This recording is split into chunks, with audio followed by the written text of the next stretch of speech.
Good afternoon, everybody, and welcome to our second panel debate of today. So I'm Noel Hillman, Chief Executive for Clear Path Analysis. So I'm joined on my panel, I'm very pleased to say, by a selection of sales leaders who are going to be giving us their thoughts on the topic of a proactive approach to changing client attitudes, how to nurture relationships, maintain trust, and boost sales. So to our audience, if you look to the right-hand side of On Air, you will see the live Q&A function. Please do put your questions in there. I have a number of set questions for our panelists, but we're loving to see your own thoughts. So please do put your questions in there. We'll also be having a poll that will be coming up at the start of this panel once we through the introductions. So please do look to the poll area as well to the right-hand side of the screen, where you'll be able to give your thoughts as I do activate that poll. So I'll kick off with the introduction. So first of all, we have Matt Jones. So Matt is the head of distribution at Horizon. We're at Horizon SLJ Capital. So Matt, good afternoon to you. If you'd like to tell us a bit about your role and also the AUM of Horizon, so we can put into context all the panelists' backgrounds. Of course. Hello, everybody. As Noel said, Matt Jones, Head of Distribution for Horizon SLJ Capital. We are the UK partially owned subsidiary of the Horizon Group, which is the asset manager of Intesa Sanpaolo Bank. So I look after sales and marketing from the UK asset management perspective, as well as our global research business, where we distribute macroeconomic research to sovereign wealth funds, hedge funds, central banks, and asset managers around the world. Currently, our AUM is 5 billion at a UK level. But if you look at the broader Horizon Group, it's just north of 350 billion euros. Wonderful, thank you very much there, Matt. So to Kirshni Totteram, who's the Global Head of Institutional Business with Coronation Fund Management. Kirshni, good afternoon to you. I'd like to tell the audience a little bit about your role and the AUM for Coronation. Hello, everybody, and thank you very much for the invite, Noel. It's great to be here. And I've been with Coronation for about 21 years, and like the name or the title says, my responsibility really lies in looking after client relationships, business development, and product development across Coronation's institutional business range globally. And we're tiny compared to a number of the other panelists on today. Our assets under management sit around 40 billion US dollars, but we are an independent asset manager and we're an active asset manager. And what you would find is a small number of bespoke portfolios that we manage for the savings pools in different geographies. Wonderful, thank you very much there, Kirshni. So next we have David Morley. David is the Business Development Director with Eaton Vance Management International. David, good afternoon to you. If you'd like to tell us a bit about yourself and the AUM for Eaton Vance. Yeah, thank you, Noel, and thank you to everybody for joining us today. As Noel has said, I am David Morley. I head UK Business Development for Eaton Vance. I've been with the company for 6 years, although I'm in my 31st year of working in financial services in the city, from which you'll surely conclude that I joined as a small boy, but that wouldn't be true. Our AUM has recently received an enormous boost. At the beginning of this month, we were acquired by Morgan Stanley, and so combined AUM on a pro forma basis is now $1.4 trillion. Thank you. Fantastic, thank you very much, David. And last but not least, we have Laura Boumandir-Trindade, who's the Global Insurance Marketing Manager, but also sits within the Business Development team with Alliance Bernstein. Laura, good afternoon to you. If you'd like to tell us a bit about yourself and the AUM of AB. I thought you wouldn't mute me, but I had to do it myself. So hi, everyone. I think Noel did introduce myself quite nicely. So I work with AB. I've been working with Alliance Bernstein for 12 years, and I'm responsible for insurance marketing globally. And I sit within the insurance business development. We're headquartered in New York, and I'm based in London. We have 700 billion in asset management, in AUM, and specifically for insurance, 191 billion. Sorry. Excellent. Thank you very much, Lauren. You're right. Sorry, I should have. I did say I didn't mute you, and apologies there. Okay, great. So we'll get into our first question for today. But I'm going to also ask it to you, the audience. So what I'd like you to do is to look over to the poll, and you'll see there the question that we have here for our panel. So have you found it more, less, or equally as challenging to engage with your clients over the last 12 months as before? So I'm going to leave that question up so you can respond to it as we go. But Matt, I'm going to put that to you first. What's your thoughts here on it being more, less, or about as challenging as it was before March 2020? So I think the answer is yes. To be honest with you, it's been all of those things in different ways. I think given the nature of our business in particular, if we look at the two different sides, we've got the global research business, which by its nature has always been remote.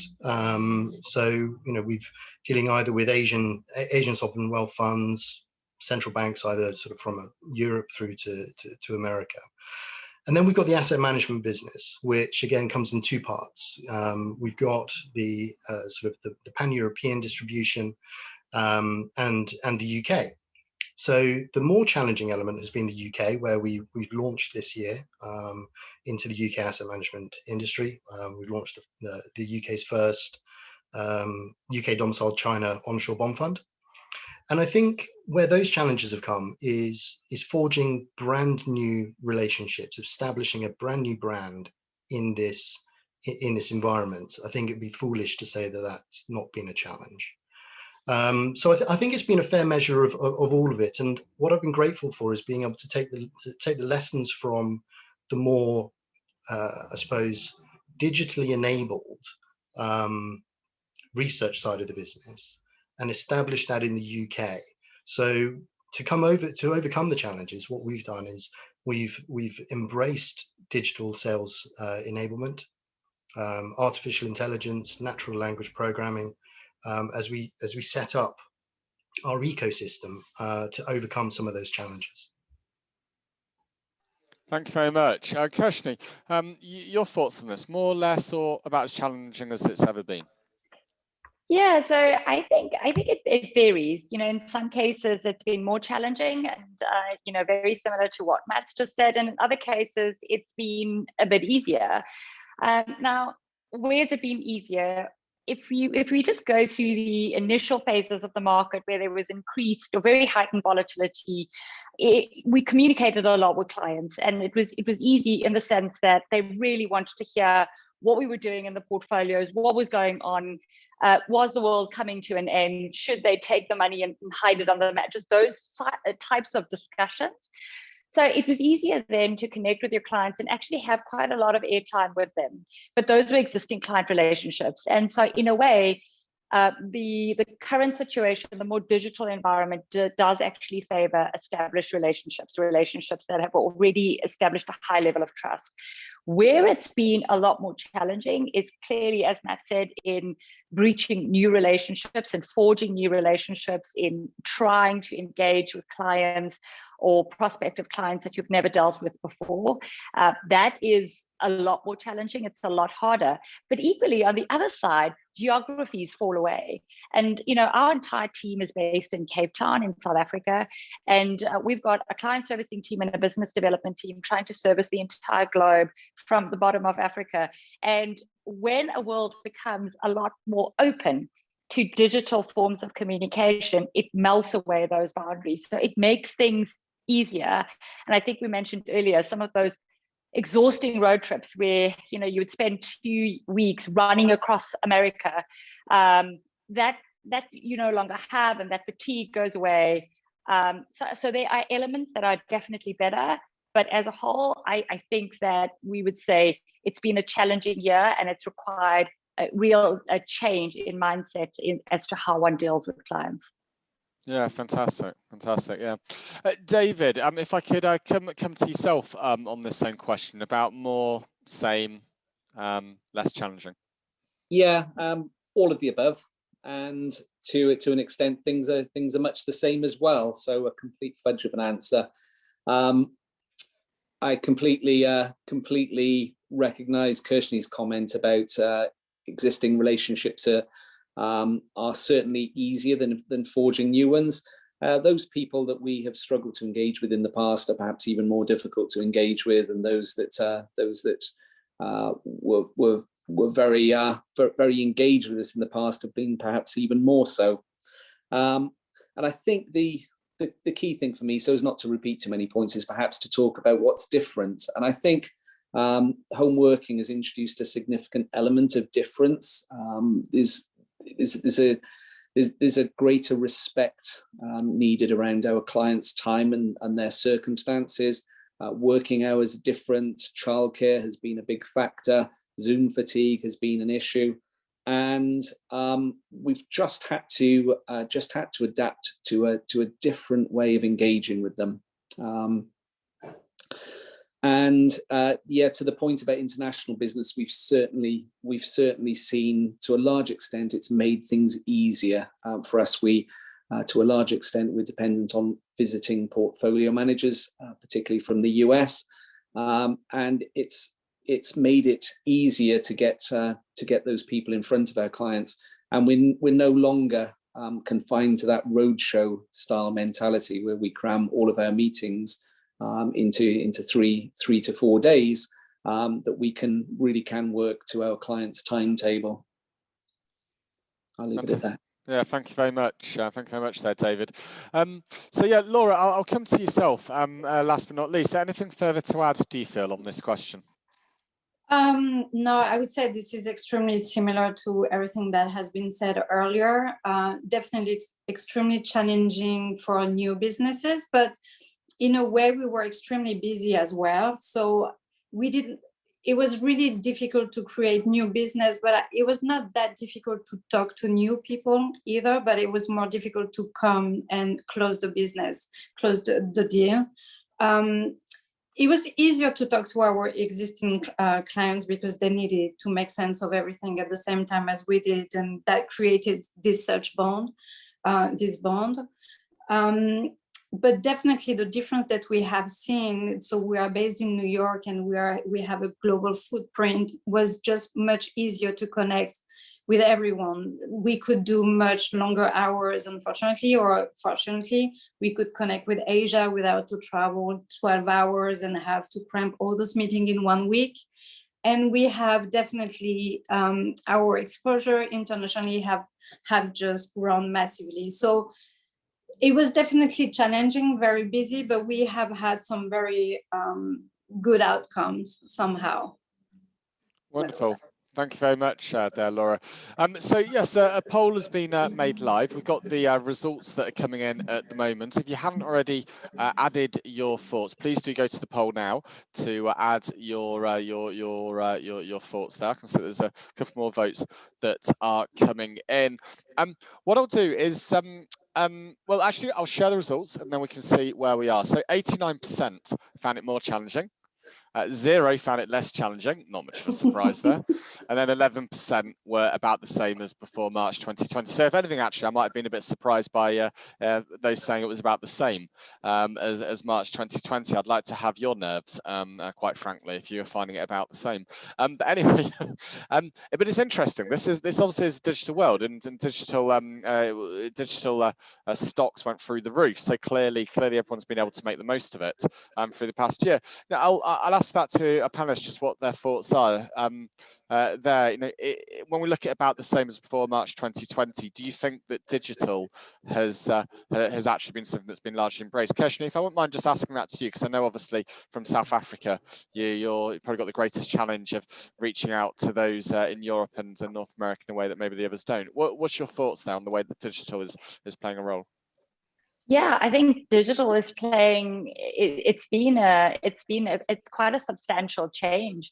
If I just consider how we were looked at previously from clients who sit in different geographic locations, if you did not go and visit clients in country, it was almost seen as a slight or a disadvantage compared to managers who were prepared or able to make an in-person trip.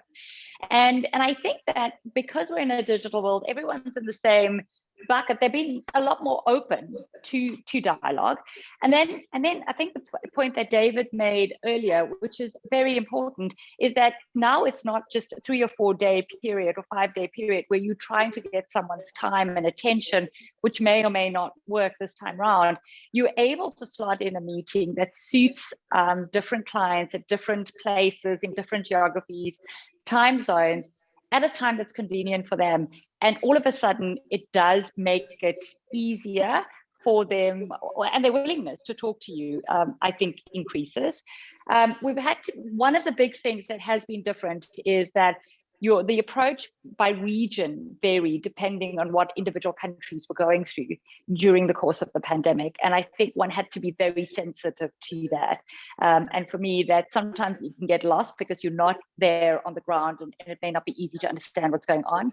And that's where sometimes digital does lose that human connection, that understanding of really what's going on the ground at any one point in time. Yeah, and this does tie very nicely with the second question. What impact, therefore, has the past year had, will have on your approach to client engagement going forward, Kirshni?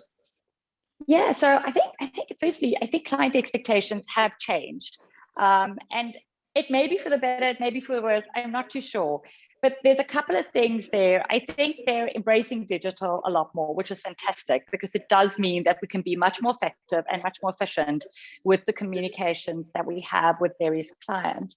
However, it means everybody is doing the same, and you up against a wall of competition in terms of the inboxes are cluttered. Everybody is doing webinars like we're doing now, but everybody is doing webinars, and so you're fighting for time and attention. So what I've noticed is that one has to be quite specific about the communications you put out. You want to keep it short and punchy and relevant. That's quite important. You don't want to abuse people's time and patience by sending irrelevant stuff. And then a lot more customized, so there's mass emails that we used to send out to all and sundry on the database. That no longer works. People's tolerance for that has definitely changed. So one has to be mindful about how you create messages and who you send it to. And then the other thing, which I think is very important, is, we talk about trust being such an essential component of client relationships and healthy client relationships over the long term. Very difficult to keep establishing them over a digital medium. But I think one of the concrete ways in which we can continue to do so is just through your actions. And I think that more and more your actions as an organization are under scrutiny by your clients than they would have been had they've been seeing Kirshni on a regular basis. And so their association with organization is all about the interactions with Kirshni that they've had. Whereas now it is about what is being said about coronation. In a general spec, how is coronation behaving? So I think it is quite important. And then the last thing I do want to mention is the work from home / living at work concept. And I think for me, this move to work from home has really meant that the boundaries blur, and the boundaries in terms of how quickly your turnaround times clients are expecting, when emails are sent, when requests are sent, whether it's in the evenings, weekends. I do think those boundaries have become very blurred, and I think it's a dangerous trend if it continues into perpetuity. And so it's something to watch very carefully. Thank you very much, Kirshni. David, I'll the same question to yourself. Do you feel that the expectations of your clients have changed so far? And second part of my question to come. I think what we've seen is just the playing out of some trends that we've been observing for many years in any case. The one trend that we've seen, it's absolutely agree with what Kirshni said about communications, and that point about trust. For me, the trust comes from a long experience of working with clients, and essentially what they're doing is they're giving you permission to communicate with them. And if you abuse that permission, then you're abusing their trust, and that's very, very difficult to win back. So certainly more tailored communication. And I'd agree, over the last year, that's really accelerated that move to the move away from the mass mail and more towards the the tailored communication.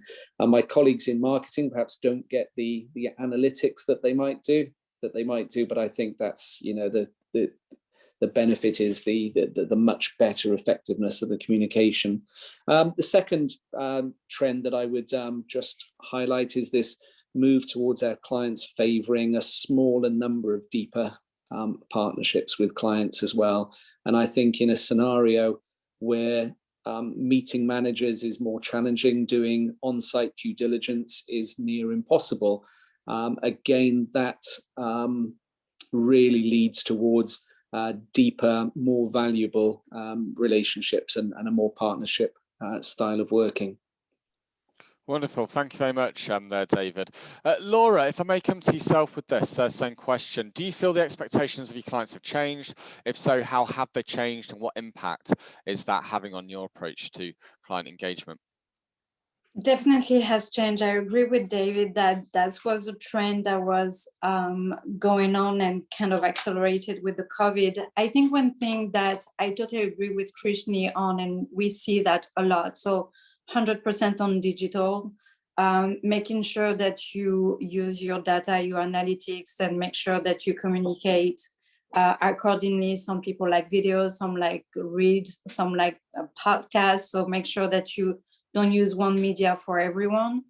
And that does really vary region by region. We have found that out. Also the style of communication, some like really like connect on a personal level, some just don't. They want to kind of still talk about markets. So I think we need to do that. But then also there was COVID, there was market volatility, and there was a lot of other things happening in the world. And the scrutiny about not only who you are as a salesperson, but who is your company, what are they doing on the responsible investing, ESG, diversity and inclusion is coming into scrutiny much more.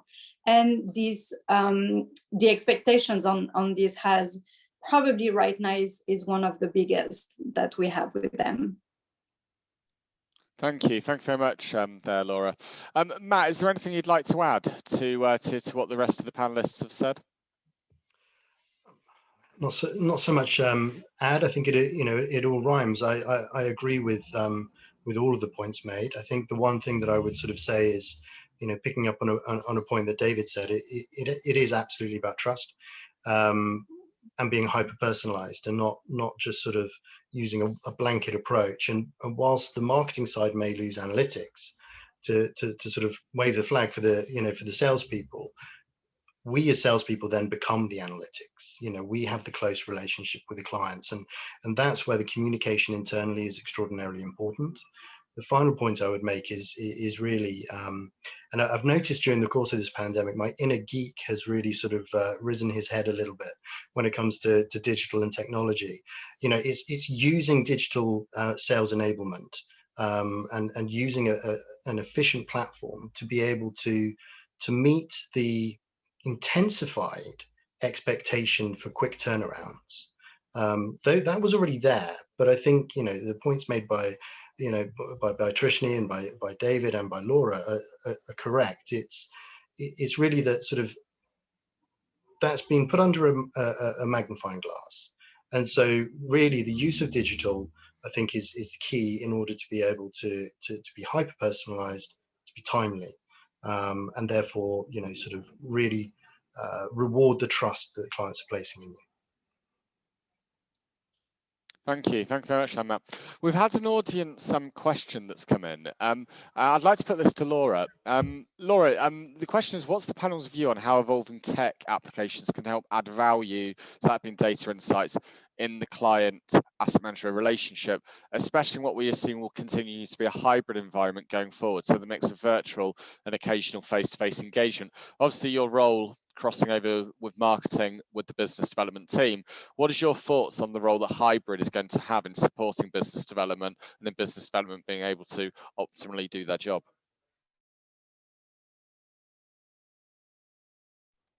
Sorry. I don't know. I a little bit have like mixed views on this. I think everyone thinks that we are going to do more and more of webinars, virtual events. I think This is true and not so true. And also, it also varies greatly region by region. In North America, people are just dying to go back and do physical events like Connect again, because that's just how it works.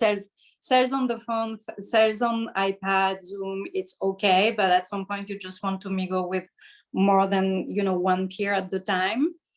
And so that would be my first. I do believe there will be like a hybrid, but I'm not so sure we are going to shift that much on the digital. I do believe that we are going to come back, probably not before the end of the year, definitely next year. I do that when I also see that when I arrange some webinars, the participation is just like going down more and more. People are busy, even if you try to find the right time. It's also kind of, the topics can be a little bit challenging, new topics to find. So I just find there are more webinars, so the topics are a little bit always the same. So people are getting a little bit tired of that. So I would say for next year, probably not, we won't see that before the end of the year, but probably next year we are going to go back a good amount on physical events. I would say that. Wonderful. David, if I might just ask your thoughts on this, from a sales perspective, looking at your team as a whole, what is your thoughts here on the role that hybrid is going to play in continuing to support clients? Yeah, I'd agree with what Laura said. There is a strong desire for people to get back to meeting physically. I think that's just a basic human need for interaction that we're all missing. But at the same time, will people really need to go and lock themselves away in a country hotel for 3 days for the historical conferences? I think it was getting more and more difficult to get the right people, as in the busy decision makers, to do that. And I think we can be perhaps more focused in continuing to service the time starved clients digitally. But still, we have these events where we get to meet new people and engage and perhaps connect on a different level. Yeah, thank you. And I think I actually would echo your point there, David. As I said in my introductory remarks, we're always intrigued by the fact that there is such small crossover between different media when people are left to their own devices of how they want to engage. And certainly, I think hybrid has for us just introduced this newer audience again that we otherwise haven't seen at some of our events that we were running through last year. Laura, I'd like to come to you on this third question here. So this is, how have you adapted to maintain healthy client engagement, nurture relationships, and encourage brand loyalty with the added barrier of face-to-face interaction? So I think it's a bit of a mix of everything we have talked so far. So definitely nurture the existing relationship. Everything happened at the same time for everyone. Our existing client was as lost as we were. So they were appreciating us picking up the phone, talking to them, asking them how they were doing, and they were asking us how we were doing. We were asking them how they were doing. So I think the nurturing the existing relationship was very important at the very beginning. The new business was a bit more challenging, obviously, especially in our case, because we were changing the sales coverage and with like more junior salespeople who didn't really know how to engage with prospects. So that proved a little bit difficult on this. But now that has stabilized a little bit more, so people are more open for Zoom meetings. So it's kind of like re-engaging again. But I would say, it was also very important to remain focused on what is our core job. So people hire us to manage their money, and they want to make sure that at the end of the day, that's what we are doing. So we were trying to stay, and a lot of the points on the earlier panel on marketing was about this as well, about staying authentic and remain focused on what we are supposed to do. I think that's what I would say. Thank you very much. Matt, if I may come to yourself on this question about how have you adapted to maintain healthy client engagement, nurture relationships, and encourage brand loyalty with that added barrier of face-to-face engagement not being there? Yeah, it's interesting, isn't it? You know, from a existing relationship perspective, in fact, even, you know, sort of taking it back a level, you know, it's often a cliched sort of saying, you know, ours is a people industry. You know, and I think this pandemic has really sort of, again, to reuse the phrase, put that under a microscope. You know, my cat's been on quite a few webinars accidentally. I think people I speak to regularly in this format have probably seen most rooms in my house. So, you know, I think from an existing relationship perspective, there's been no sort of issues in sort of maintaining that and deepening those relationships. In fact, it's helped to deepen those relationships. I think the new ones, you know, I think initially have, you know, it is a little bit harder from a brand loyalty perspective. It really is, you know, sticking to your knitting, isn't it? You know, it's as you just said, Laura, it's being authentic. It's executing what you're supposed to be doing. It's going above and beyond, I think, as we probably all do, when it comes to, you know, delivering on those client expectations. And throughout all of this, it's listen, you know, listen, evolve, deliver. You know, those are the key things. Great, thank you very much. David, your thoughts here. How have you adapted to maintain those healthy client engagement, nurture relationships, and encourage brand loyalty? Yeah, I'll just make one point which I perhaps hasn't been covered, which is about the pivot that we've made from external to in-house events. I must stress, present company accepted here, but we've been pretty disappointed with some of the external conference providers that we've traditionally used, in that the way that they have moved into digital. I mean, for us, well, what we're looking for really in a conference is for the provider to try and capture the essence, the look and feel of the physical event. And in many cases that's around networking, but it's not necessarily. It's really recreating what it is that people go there for. And I think, you know, some have failed. They've perhaps overcomplicated or undercomplicated the tech, which has meant that it hasn't worked properly.